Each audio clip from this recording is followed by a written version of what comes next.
ஓம் ஞானமூர்த்தீஸ்வர சமேத முத்தாரம்மனை போற்றி. அனைவருக்கும் வணக்கம். அனுபவம் மற்றும் மறுவாக்கு ஜோதிடர் செந்தில்குமார் முத்தாரம்மன் பேசுகிறேன். இந்த பதிவில் 12 ராசியில் பிறந்த அன்பர்களுக்கும் கோவிலில் போய் வழிபாடு செய்து நீங்கள் வாழ்க்கையில் ஜெயிக்கணும் அப்படின்னாச்சுன்னா முதல்ல நம்ம இறைவனை எப்படி வழிபாடு செய்ய வேண்டும் அப்படிங்கிற நம்ம தெரிஞ்சிருக்கணும். ஏன் அப்படின்னு கேட்டிங்கன்னா, நீங்கள் கோவிலில் போய் வழிபாடு செய்கிறீங்க, அந்த இறைவன் அப்படிங்கிறவர் யார் அப்படின்னு கேட்டிங்கன்னா, இந்த பிரபஞ்சத்துக்கு உண்டான கடவுள். காலதேவ கணக்குப்படி நீங்கள் எந்த கோவிலுக்கு போய் சாமி கும்பிட்டாலும் சரி, அங்கே தனுசு ராசி வேலை செய்துக்கிட்டே இருக்கும். ஏன்னா தனுசு ராசி தான் காலதேவ கணக்குப்படி 9ஆம் இடம். அதுதான் கோவிலுக்கு உண்டான ஸ்தானம். எந்த ஒரு கோவிலில் போய் நீங்கள் வழிபாடு செஞ்சாலும் சரி, சின்ன சின்ன கோவிலாக இருந்தாலும் சரி, பெரிய பிரம்மாண்டமாக இருக்கிற கோவிலாக இருந்தாலும் சரி, அந்த கோவிலில் போய் நீங்கள் வழிபாடு செய்கிறீங்கன்னா அங்கே உங்களுக்கு தனுசு ராசி வேலை செய்து கொண்டே இருக்கும். காலதேவ கணக்குப்படி அது இறைவன், பிரபஞ்சத்துக்கு உண்டான கடவுள். பிரபஞ்சத்துக்கு உண்டான கடவுள், அதாவது அனைத்துக்கும் அவனே ஆதி மூலம் சொல்கிறாங்களா, அந்த அமைப்பு. ஆனால் உங்களுக்கு அந்த கோவிலில் போய் அந்த இறைவனை நீங்கள் வழிபாடு செய்யும் பொழுது எந்த பகுதியை பார்த்து வழிபாடு செய்யணும்? காலதேவ கணக்குப்படி பார்த்தீங்கன்னா அது 9ஆம் இடம்னு சொல்லிட்டேன். அது பார்த்தீங்கன்னா இறைவன் சன்னிதானம் சொல்லிட்டேன். காலதேவ கணக்குப்படி அது இறைவன் சன்னிதானமாக செயல்பட்டு கொண்டே இருக்கும். நீங்கள் போய் அந்த தனுசு ராசி சொல்லக்கூடிய அந்த ராசி அந்த ஸ்தானத்துக்குள்ளே உள்ள இறைவன் சன்னிதானத்தில் போயிட்டு வரும்பொழுது அங்கே தனுசு ராசி உங்களுக்கு என்ன ஆதிபத்தியம் பெற்றிருக்கோ, யோகமா பாதகமா மாரகமா என்ன ஆதிபத்தியம் பெற்றிருக்கோ அது சார்ந்த விஷயங்களை உங்களுக்கு பிரச்சனையாகவோ யோகமாகவே கொண்டு வரும். அப்போ இந்த பிரபஞ்சத்துக்கு உண்டான கடவுள் நம்மளுக்கு சப்போர்ட் பண்ணணும் அப்படின்னாச்சுன்னா முதல்ல அந்த தனுசு ராசி என்று சொல்லக்கூடிய அந்த இறைவன் சன்னிதானம் இறைவன் சன்னிதானத்தில் இருக்கிற அந்த இறைவன் திருமேனி, அது பிரபஞ்சத்துக்கு உண்டான திருமேனி. சரிங்களா? உங்களுக்கு உண்டான அமைப்பில் அந்த திருமேனியில் உங்களுக்கு உண்டான குரு பகவான் எங்கே ஒளிந்திருக்கிறார், அவரை நீங்கள் பிடிக்கும்போது தான் ஜெயிக்க முடியும். எப்படி ஒளிந்திருக்காரு கணக்கு எடுக்கிறது, நல்லா கணக்கு பண்ணி பாருங்க. காலதேவ கணக்குப்படி 9ஆம் இடமாகிய தனுசு ராசி எல்லாருக்கும் யோகமாக செயல்படுதா? கண்டிப்பாக இல்லை. ஒரு ராசிக்கு யோகமாக இருந்தால் ஒரு ராசிக்கு பிரச்சனையாக இருக்கும். அதாவது தனுசு ராசி அதிபதி தனுசு ராசி அதிபதிக்கு அவர் பிரச்சனை தான் வருவார். தனுசு ராசி அதிபதி என்று சொல்லக்கூடிய தனுசுக்கு அவர் இன்னொரு வீட்டுக்கு அதிபதியான கேந்திரமாகவும் காலதேவ கணக்கு 12ஆம் இடம் விரயமாக தான் வர்றாரு. அப்போ 12 ராசியில் பிறந்த அன்பர்களுக்கும் கோவிலுக்கு போனாச்சுன்னா நம்ம எப்படி வழிபாடு செய்ய வேண்டும்? இறைவன் திருமேனியில் உங்களுடைய குருவை எங்கே தேட வேண்டும்? உங்கள் குரு எங்கே ஒளிந்திருக்கிறார்? அந்த ஒளிந்திருக்கிற குருவை நீங்கள் கையில் பிடிக்கும்போது தான் ஜெயிக்க முடியும். ஏன்னா இறைவன் திருமேனி மொத்தமாகவே தனுசு ராசியாக இயங்கிக் கொண்டே இருக்கும். சரிங்களா? அந்த தனுசு ராசியாக இயங்கிட்டு இருக்கிற அந்த இடங்கள்ல உங்களுக்கான குரு எங்கே இருக்கிறார் தேடி பார்த்து நீங்கள் வழிபாடு செய்யும் பொழுது அங்கே உங்கள் ஜாதகம் ஜெயிக்கும். எப்படி வழிபாடு செய்யணும் அப்படிங்கிறத அடுத்தடுத்த வீடியோவில் தனித்தனியாக கொடுக்குறேன். சரிங்களா? இப்போ உங்களுடைய ராசி மற்றும் லக்கணத்திற்கு இந்த தனுசு ராசியில் இருக்கிற இந்த பிரபஞ்சத்துக்கு உண்டான இந்த கடவுள் அங்கே உங்களுக்கு எந்த பகுதியாக வர்றாருங்கிறத தெளிவாக சொல்கிறேன். நீங்கள் அந்த பகுதியிலே பார்த்து வழிபாடு செய்யும்போது தான் அங்கே உங்களுக்கு ஒளிந்திருக்கிற குரு பகவான் உங்களை பார்ப்பார். நீங்களும் அந்த குருவை பார்ப்பீங்க. அவர் கொடுக்கக்கூடிய காசு பணத்தை உங்கள் கையில் கொடுப்பார். நீங்கள் வாங்கி கொண்டு வீட்டுக்கு கொண்டு உங்கள் பிள்ளைகள் கையில் கொடுக்க முடியும். எப்படி அப்படின்னு கேட்டிங்கன்னா, ஒருத்தர் நம்ம பார்த்து பேசும்போது கண்ணையும் நேர் நோக்கி வச்சு பேசும்போது நீங்கள் என்ன சொல்கிறீங்க, நீங்கள் என்ன கேட்குறீங்க அப்படின்னு அவங்க புரிஞ்சுக்குவாங்க. நீங்கள் ஒரு ஆள்கிட்ட பார்த்து பேசும்போது நீங்கள் அவங்க பறக்க பார்த்துட்டு அங்கங்கே பார்த்து பேசிகிட்டு இருந்தாங்கன்னா உங்களுக்கு அவங்க மேலே எரிச்சல் வரும், அல்லது அவங்க சொல்ல அவாய்ட் பண்ணுறாங்கன்னு அர்த்தம். அப்படி தானே? அதனால் கண்ணும் நோக்கினால் காதல் வரும்னு சொல்கிறாங்களோ அது மாதிரி இறைவனுடைய திருமேனியில் உங்களுடைய குரு எந்த ஸ்தானத்தில் இருக்கிறாரோ அந்த ஸ்தானத்தை நீங்கள் பார்க்கும் பொழுது அடடா பையன் நம்மளை சரியாக பார்க்குறான்னு சொல்லி அங்கே இருக்கிற இறைவன் உங்களை பார்ப்பான், உங்களுக்கு வரம் கிடைக்கும். ஒட்டுமொத்த திருமேனியும் பார்த்து நீங்கள் வழிபாடு செய்யும் பொழுது அங்கே பிரபஞ்சத்துக்கு உண்டான அமைப்பு வேலை செய்யும், உங்களுக்கு உண்டான அமைப்பு வேலை செய்யாது. அடியேன் உணர்ந்தது என் தாய் முத்தாரம்மன் எனக்குள் இருந்து உணர்த்திய விஷயங்களை தெளிவாக சொல்கிறேன். அப்போ 12 ராசிக்கும் சொல்லிடுறேன். இதில் உங்களுடைய குரு எங்கே ஒளிந்திருக்கிறார் அப்படின்ட்டு. மேஷம் ராசியில் பிறந்த அன்பர்களுக்கு தனுசு ராசி தொடைப்பகுதியாக செயல்படும். அப்போ மேஷ ராசியில் பிறந்த அன்பர்களுக்கு குரு பகவான் எங்கே இருக்கிறார்? தொடைப்பகுதியில் இருக்கிறார். இதை என்னால் ஒரு உதாரணம் ஆழமாக சொல்ல முடியும். எப்படின்னு கேட்டிங்கன்னா, மேஷம் ராசியில் பிறந்தது யார் அப்படின்னு கேட்டிங்கன்னா துரியோதனனுக்கு 9ஆம் இடமாக செயல்படுற ராசி எதுன்னு பார்த்தீங்கன்னா தனுசு ராசி. தனுசு ராசிக்கு அதிபதி என்று சொல்லக்கூடிய இந்த பிரபஞ்சத்துக்கு உண்டான கடவுள். சரிங்களா? மேச ராசியில் தனுசு ராசி தொடையில் இருக்கிறார். ஆனால் துரியோதனனை வந்து கிருஷ்ணன் வந்து தொடைப்பகுதியை காமிச்சு இந்த பகுதியில் அடித்தா தாண்டா அவன் செத்து போவான், அங்கே தாண்டா அப்படின்னு சொல்லி சொல்கிறார்ல. அதுக்கு அர்த்தம் என்ன? குருனா என்ன? ஜீவன். இவனுடைய குரு அங்கே இருக்கிறான். தொடைப்பகுதியை நீ பீமானி புலந்து எடு, அப்போ தான் இவன் உயிர் ஜீவன், இவனுடைய உயிர் வந்து இவனை விட்டு பிரியும் அப்படிங்கிறத யோசித்தேன். எனக்கு விட கிடச்சிச்சு. அப்போ நம்ம ஜாதக குரு எங்கேயோ ஒளிந்திருக்கிறார். குரு அப்படிங்கிற ஒரு ஜாதகராகி நீங்களும் குரு தான், நம்ம வணங்கக்கூடிய தெய்வமும் குரு தான், உங்கள் உடம்புல ஓடுற ஆக்சிஜன் காற்றுன்னு சொல்கிறோம்ல அதுவும் குரு தான், நம்ம ஜீவாத்மா என்று சொல்லக்கூடிய எல்லாமே குரு தான். அந்த குரு உங்கள் ஜாதகம் எங்கேயோ ஒளிந்திருக்கிறார். இது துரியோதனன் கதையை நான் வந்து யோசித்தேன், எனக்கு விட கிடைச்சது. இதுக்கு காரணம் என் தாய் முத்தாரம்மன். அப்போ ஒருத்தர் ஜாதகத்தில் வந்து குரு எங்கே ஒளிந்திருக்கிறார், எங்கே இருக்கிறார், இந்த ஜாதகருக்கு வந்து குரு எப்படி இயங்குவார்? துரியோதனனுக்கு தொடையில இயங்குற மாதிரி நம்மளுக்கு வந்து அந்த இறைவன் வந்து எங்கே இயங்குறான்? இது வந்து இதிகாசங்களில் வர்ற கதையாக நீங்கள் நினைக்க வேண்டாம், சத்தியமான உண்மை. ஏன் அப்படின்னு கேட்டிங்கன்னா, நிலம், நீர், நெருப்பு, வானம், காற்று, இந்த 5 பஞ்சபூதங்களும் தாங்க மகாபாரத கதையே. தர்மன், பீமன், சகலன், நகாதேவன், அதில் நடந்த கதையை தான் நான் வந்து நிறைய விஷயத்தில் பரிகாரமாக எடுத்துக்கிட்டு இருக்கிறேன். ஏன்னா எனக்கு என்னுடைய லக்கணம் விழுந்த நட்சத்திரம் என்னன்னு பார்த்தீங்கன்னா அனுச நட்சத்திரம், அதாவது வால்மீகி முனிவர் சரிங்களா பிறந்த நட்சத்திரம். அவர் வந்து மகாபாரதத்தை எழுதினார். என்னுடைய ராசி நட்சத்திரம் என்ன அப்படின்னு கேட்டிங்கன்னா கேட்டை. அதில் வந்து பிறந்தது யாருன்னு கேட்டால் வேத வியாசர். அவர் வந்து எழுதினது மகாபாரதம் சரிங்களா. வால்மீகி முனிவர் எழுதினது வந்து பார்த்தீங்க அப்படின்னா ராமாயணம். இந்த 2 இதிகாசங்களை தான் நான் ஆழமாக யோசிப்பேன் அடிக்கடி. எனக்கு அதுதான் வந்து இறைவனே வந்து ஞானத்தை கொடுத்துக்கிட்டே இருக்கிறான். அதனால் இவர் துல்லியமாக என்னால் சொல்ல முடியுது. அப்போ உங்கள் ஜாதகத்தில் வந்து துரியோதனனுக்கு தொடையில் உயிர் இருந்த மாதிரி, உயிர்னா என்ன? ஜீவன். ஜீவனா என்ன? குரு. குருனாலே உயிர் தான். அந்த உயிர் தொடைப்பகுதியில் இருக்கிற மாதிரி உங்களுக்கு இறைவன் சன்னிதானத்தில் வந்து இறைவன் திருமேனியில் உங்களுடைய குரு தொடைப்பகுதியில் இருக்கிறார். தொடைப்பகுதியை பார்த்து வழிபாடு செய்யுங்கள். அடுத்து வந்து பார்த்தீங்க அப்படின்னா ரிஷபராசி அன்பர்களுக்கு வந்து பார்த்தீங்கன்னா ரிஷபராசி ரிஷபலக்கணத்தில் பிறந்திருக்கீங்க அப்படின்னாச்சுன்னா உங்களுடைய குரு எங்கே இருக்கிறார்? காலதேவ கணக்குப்படி தொடையில் இருக்கிறார். அது ஒரே கணக்கு தான் சரிங்களா, அது மாறாது. உங்கள் ஜாதகப்படி அடிமடியில் இருக்கிறார். இறைவனை நீங்கள் அடிமடியை பார்த்து வழிபாடு செய்யுங்கள். அடுத்து வந்து மிதுன ராசி. மிதுன ராசியில் பிறந்த அன்பர்களுக்கு வந்து இந்த காலதேவ கணக்குப்படி வந்து பார்த்தீங்க அப்படின்னாச்சுன்னா அது வந்து 7ஆம் இடமாக வரும்.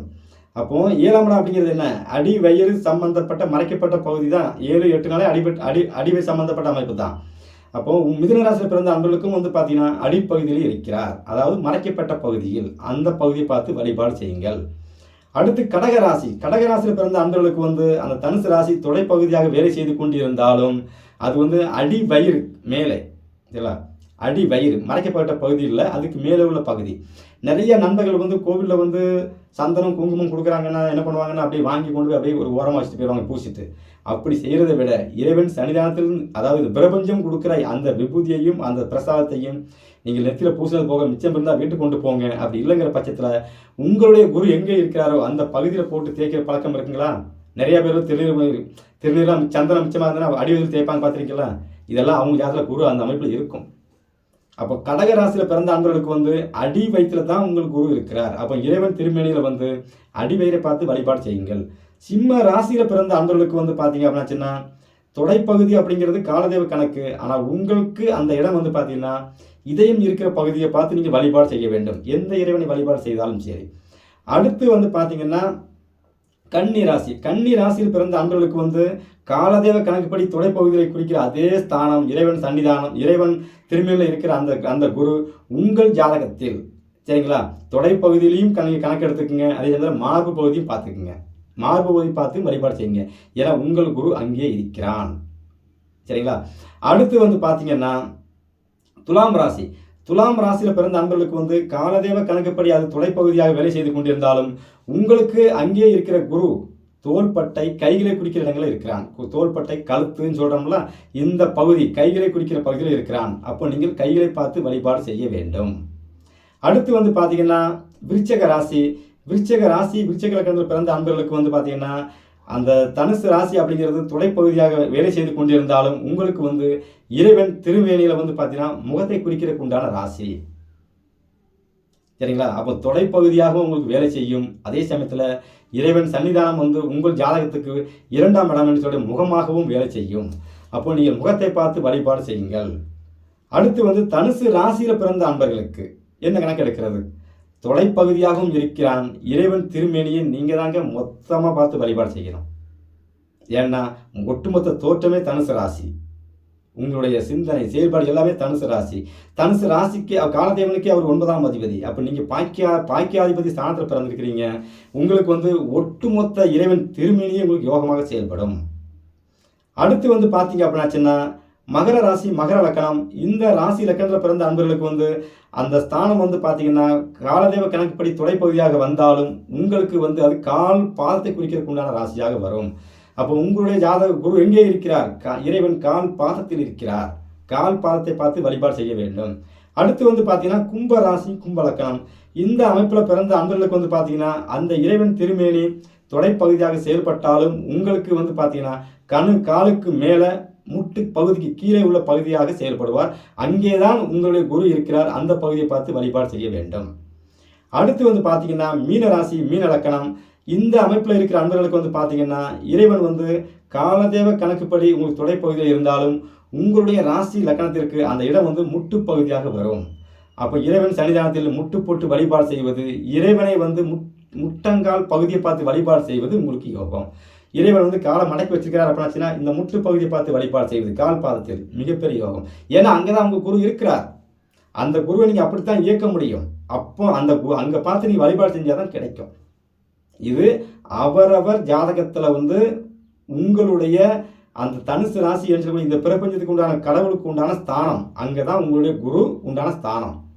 அந்த ஸ்தானத்துக்கு அதிபதியான குரு உங்கள் ஜாதகத்தில் எந்த இடத்தில் இருக்கிறார், அவர் பார்வை எங்கே விழுது, அப்போ இறைவன் திருமேனியை நம்ம எப்படி பார்த்து வழிபாடு செய்ய வேண்டும் அப்படிங்கிறத அடுத்த வீடியோவில் மேசம் முதல் கன்னி வரை ஒரு பகுதியாகவும் துலாம் முதல் மீனம் வரை ஒரு பகுதியாகவும் தெளிவாக கொடுக்குறேன். குரு பகவான் மேசத்தில் இருந்தால் அவள் பார்வை எங்கே விழும், அப்போ எந்த பகுதியை பார்த்து வழிபாடு செய்ய வேண்டும் அப்படிங்கிற விஷயத்தெல்லாம் தெளிவாக சொல்கிறேன். இப்படி நீங்கள் தொடர்ச்சியாக நீங்கள் இறைவனை இப்படி பார்த்து வழிபாடு செய்யும் போது தான் உங்களுக்கு கிடைக்கும்.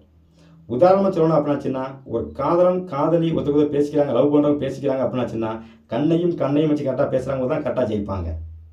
அதான் உண்மையான காதலும் கூட. மற்ற பகுதியை பார்த்து பேசுகிறதுலாம் காதல் கிடையாது. கண்ணும் பார்த்து பேசுகிறாங்களா அந்த காதல் ஜெயிக்கும், அந்த காதல் நிலைக்கும், அந்த காதல் உண்மையான காதல். இறைவனும் அப்படியே. நீங்கள் இறைவனை உங்கள் ஜாதகத்தில் இருக்கிற அந்த குருவை, சரிங்களா, உங்கள் ஜாதகத்துக்கு அந்த இறைவன் சன்னிதானம் என்று இந்த பிரபஞ்சத்துக்கு உண்டான அந்த இறைவன் எங்கே இருக்கிறான், உங்களுக்கு அது என்ன பகுதியாக வருது, அந்த குரு நம்ம ஜாதகத்தில் எங்கே இருக்கிறான், யாரை பார்க்குறான், எந்த இடத்தை பார்க்குறான் அப்படிங்கிறத மட்டும் நீங்கள் தெளிவாக தெரிஞ்சு நீங்கள் வழிபாடு செஞ்சிட்டிங்கன்னா இந்த பிரபஞ்சமும் சப்போர்ட் பண்ணும், உங்கள் ஜாதகம் ஜெயிக்கும்.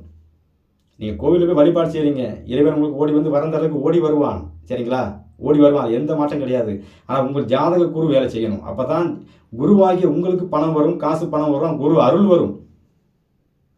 உங்கள் ஜாதக குருவும் பிரபஞ்ச குருவும் ஒன்றுக்கு ஒன்று பேச வேண்டும். அப்போ நம்ம அதுக்கு என்ன பண்ணணும், நம்ம அந்த இயற்கையை நம்ம தூண்ட வேண்டும். இப்படி நீங்கள் செய்யும்போது தான் இந்த பிரபஞ்சம் சப்போர்ட் பண்ணும், உங்கள் ஜாதகம் சப்போர்ட் பண்ணும். பிரபஞ்சம் சப்போர்ட் பண்ணாதான் இந்த ஜாதகம் அதோடு சேர்ந்து உங்களுக்கு கிடைக்கக்கூடிய இந்த பிரபஞ்சம் கிடைக்கக்கூடிய விஷயங்களை இது உங்களுக்கு கொடுக்குமே தவிர மற்றபடி நம்ம எப்படி தான் வழிபாடு செஞ்சாலும் அது கிடைக்குமான்னு கேட்டிங்கன்னா என்னுடைய அனுபவத்துக்கு, என் தாய் எனக்கு கொடுத்த ஞானத்துக்கு, எனக்கு என் தாய் உணர்த்திய விஷயத்துக்கு அது ஜெயிப்பது அல்ல. ஏன்னா நானும் தெய்வத்தை கும்பிட்றவன் தான். நானும் என் தாய் முத்தாரன் கோயிலுக்கு வழிபாடு செஞ்சுட்டு வந்துட்டு தான் இருக்கிறேன், சரிங்களா. மாதம் போய் வழிபாடு செஞ்சுட்டு தான் இருக்கிறேன். எனக்கும் சில நேரங்களில் நெருக்கடிகள் வரும்போது நான் அதை யோசிப்பேன். ஏன் அப்படிங்கும்போது நம்ம இறைவனை எப்படி வழிபாடு செஞ்சோம், ஏன் கோவில் போட்டு நல்லா இல்லை, எது கஷ்டம் வந்துச்சு, போன மாதம் போயிட்டு நல்லா போன மாதம் கோவில் போயிட்டு நல்லா இருந்துச்சு, இந்த மாதம் ஏன் நல்லா இல்லை அப்படின்னு சொல்லி சில விஷயத்தை நான் யோசிக்க எனக்கு என் தாய் முத்தாரம்மன் முத்தான செய்திகளை எனக்கு கொடுக்குற விஷயத்த நான் உங்களுக்கு ஒளிவு மறைவு இல்லாமல் கொடுக்குறேன். அடுத்தடுத்த வீடியோவில் பாருங்கள், அந்த குரு உங்களுடைய இந்த பிரபஞ்சத்துக்கு உண்டான குரு உங்கள் ஜாதகத்தில் எங்கே இருக்கிறார், எங்கே இருந்தால் எந்த பார்வையை கொண்டு அவர் எல்லா பக்கம் பார்க்குறார், அந்த ஸ்தானம் என்ன, நீங்கள் எப்படி வழிபாடு செய்ய வேண்டும் அப்படிங்கிறத வரிசையாக அடுத்தடுத்து வீடியோ தெளிவாக கொடுக்குறேன், சரிங்களா. நண்பர்கள் வீடியோவை முழுமையாக பாருங்கள். அப்போ தான் உங்களுக்கு நான் சொல்ல வர்றது புரியும். நிறையா நண்பர்கள் சொல்கிறீங்க கொஞ்சம் ஸ்பீடாக பேசுகிறீங்க ஐயா, கொஞ்சம் குறைச்சி மெதுவாக பேசுங்க அப்படிங்கிறீங்க. எனக்கு செவ்வாய் ராசி சம்மந்தப்பட்டதுனால 2ஆம் இடத்தை குரு ராகுசாரிலேருந்து குரு பார்க்கறதுனாலையோ 8ஆம் அதிபதி 2ஆம் இடத்துல இருக்கிறனால என்னுடைய பேச்சு ஸ்பீடாக தான் வருது. நானும் எவ்வளவோ முயற்சி பண்ணி பார்க்குறேன். ரொம்ப ஸ்லோ பண்ணி நானே பேசுகிறேன் அப்படின்னாச்சுன்னா எனக்கு கிடைக்கக்கூடிய விஷயம் அப்படியே கொஞ்சம் ஸ்லோவாக வருது. ஸ்பீடாக பேசும்போது என்னென்னு கேட்டிங்கன்னா கிடைக்கக்கூடிய விஷயம் வந்து வேகமாக வருது. அதனால தான் கொஞ்சம் என் பேச்சு வந்து வேகமாக போகுது. கொஞ்சம் தவறாக எடுத்துக்க வேண்டாம். நீங்கள் வந்து உங்களுக்கு வந்து புரியலைன்னா மறுபடியும் ரிப்பீட்டில் ஒருக்கா பாருங்கள், தெளிவாக புரிஞ்சிடும். சரிங்களா? அடுத்து வந்து வீடியோவில் பேசும்போது கொஞ்சம் லென்த்து சுருக்கமாக சொல்லுங்கப்பா அப்படின்னு சொல்லி சில பேர் கேட்குறீங்க. நியாயம்தான். நான் ஒரு விஷயத்த பேசுகிறேன் அப்படின்னாச்சுன்னா 2 தடவை நானே பேசுவேன். எனக்கே தெரியும். ஒரு விஷயத்த நம்ம ஆரம்பத்திலே சொல்லிட்டோம். மறுபடியும் ஏன் சொல்கிறோம் அப்படின்னு நான் யோசிப்பேன். ஏன்னா எனக்கு புதன் வந்து 2ஆம் இடத்துல, புதன்னா 2. இதேமாரி 2 தடவை சொல்லும்போது தான் அது உங்கள்கிட்ட வந்து கரெக்டாக ரீச் ஆகுது. உங்களுக்கும் புரியுது அப்படிங்கிறதுக்காக தான் சில விஷயத்த ஆழமா திருப்பி திருப்பி சொல்கிற மாதிரி தோணுது உங்களுக்கு. ஆனால் அது நல்ல விஷயமா தான் சொல்கிறேன் உங்களுக்கு. சரிங்களா? தொடர்ச்சியாக வீடியோ பார்க்குற அனைத்து நண்பர்களுக்கும் நன்றி. எல்லோருக்கும் என் தாய் முத்தாரம்மன் அருள் பரிபூர்ணமாக கிடைக்கட்டும். நன்றி. வணக்கம்.